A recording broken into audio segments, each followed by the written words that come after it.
सिद्धिलक्ष्मी परालक्ष्मी लक्ष्यलक्ष्मी नमोऽस्तुते।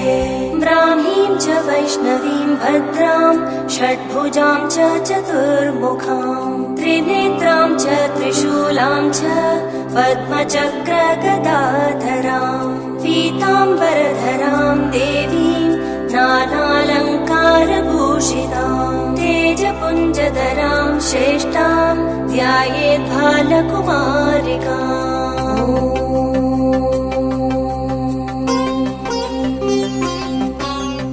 ओङ्कारलक्ष्मीरूपेण विष्णोर्हृदयमव्ययम् विष्णुमानन्दमध्यस्थम् ह्रीङ्कारबीजरूपिणी ॐ क्लीं अमृतानन्दभद्रे सत्य आनन्ददायिनी ॐ श्रीं दैत्यभक्षरदा